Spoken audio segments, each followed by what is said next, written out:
Përshëndetje të nderuar ndjekës, përshëndetje të dashur miq të kanalit Monitor TV, ku po takohemi sërish së bashku për të nisur këtë ditë për të ndarë me ju videot nga më të ndryshmet, deklarata, situata, por njëkohësisht edhe qëndrime në shtëpinë e Big Brotherit. Dalja e Glitakos në mënyrë të drejtë nga ana e saj, sepse ishte shumë e rënduar psikologjikisht, ka prekur shumë banorët, por në fillim nuk e ka prekur Rozanën edhe Eglin, Gjestin. Unë mendoj në këndin e gazetarit, por njëkohësisht edhe në këndin e komentuesit të këtij reality show, që nuk duhet të kryqëzojmë Gjestin me fenomenin që ai nuk u prek. Ndoshta është natyra e tij, e cila nuk e tregon në asnjë mënyrë dhe nuk e shpreh në asnjë mënyrë dhimbjen të cilën e ka për Eglin, por Gjesti mbrëm gjatë kohës kur ishte duke ndenjur vetëm dhe ishte ul pranë pishinës në verandë, i tha disa fjalë në raport me Eglin. Gjesti thot kështu: "Të kam dhënë çfarë kam mundur, ndonjë fjalë të mirë, ndonjë batut me qesh. Të kam mësuar si të sillesh me këta brënda, të kam thënë se nuk kanë mëshirë për ty, as ti të mos kesh për ta. Jam munduar ta shpjegoj, ke pasur kokën e budalicës, por unë e di që ti mund të përmirësohesh. Të kërkoj falje, jashtë do të takoj. Do flasim se edhe unë kam bërë veprime të pakontrollueshme, kur me mendimin për të bërë keq.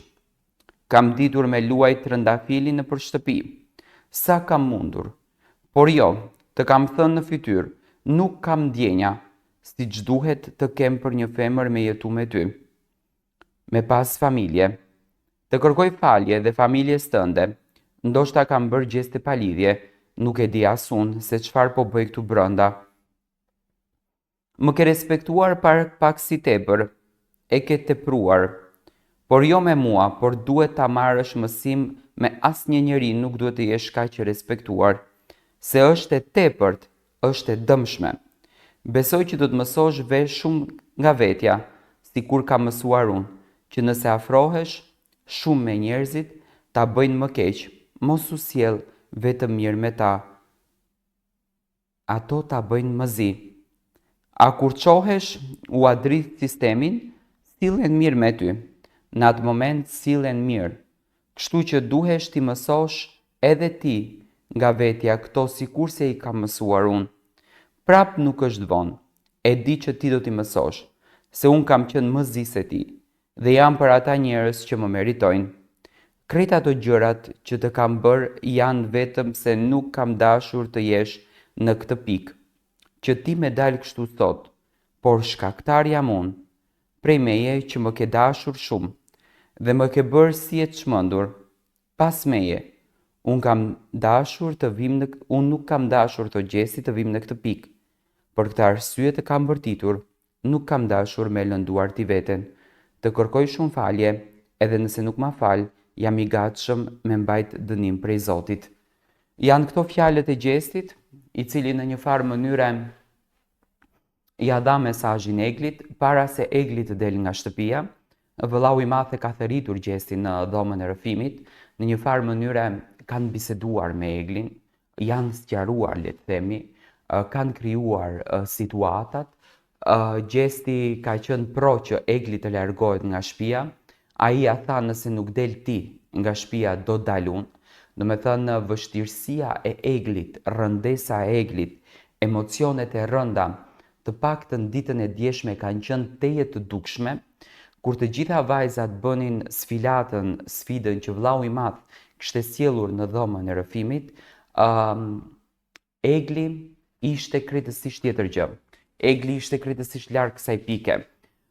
E gjykuan shumë Gjestin, folën shumë për Gjestin, që ai është fajtori, por Gjesti ja tha Egli që në fillim që unë nuk kam ndjenja për ty, unë nuk të dua ty.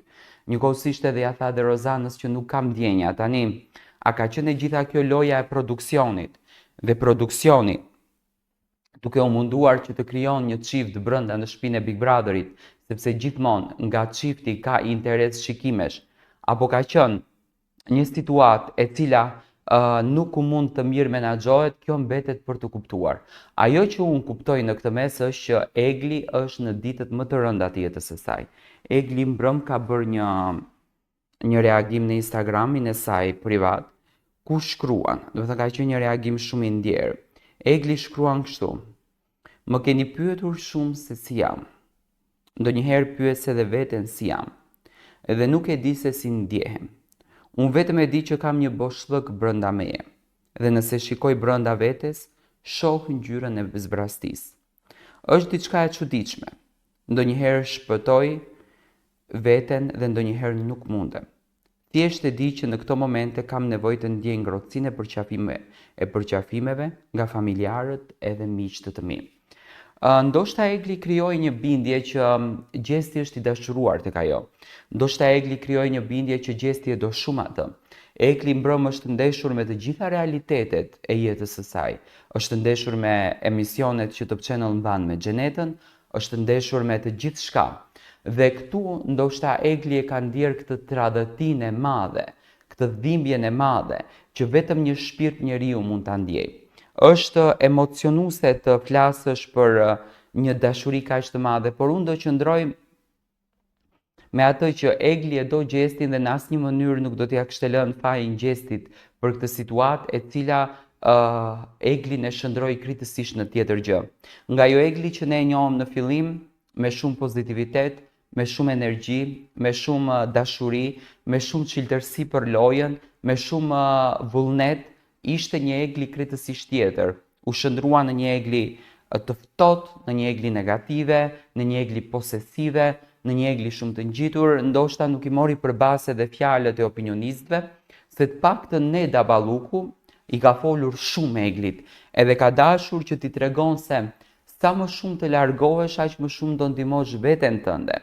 Ndërsa Gjesti vazhdon duke thënë që nuk të kam dashur, nuk të kam preferuar.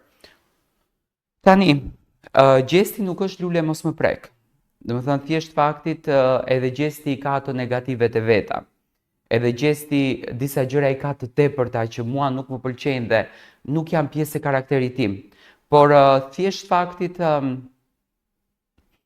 në këtë pikë, të paktën në raport me Eglin, Gjesti ka qenë i sinqert. Egli nuk është se e pa lojën. Egli e pa vetëm Gjestin dhe Gjestin e vuri para gjithçkaje. Gjesti ishte bota për të, Gjesti ishte çdo gjë. Dhe ky ishte gabimi i kësaj vajzës, që para gjithçkaje vuri një gjë tjetër, që në fakt është dashuria. Unë shpresoj që Egli ta merr veten edhe të rikthehet me energjinë më të mirë të mundshme. Ne atë do ta shohim nëpër emisione të ndryshme shqiptare. Do t'jetë edhe në Top Channel për të folur për historinë e saj.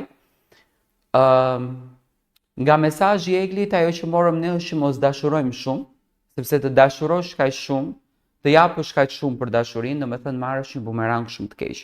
Tani, a e vlerësoi Gjesti Eglin, a nuk e vlerësoi? Gjesti i tha ca fjalë mbrëm, që tha do takohemi jashtë, me patjetër që nuk do ketë një lidhje dashurie, se nuk shoh më unë emocion mes Eglit dhe mes Gjestit, por thjesht ndoshta do jetë një takim i cili do t'ju ndihmonte të dy palëve.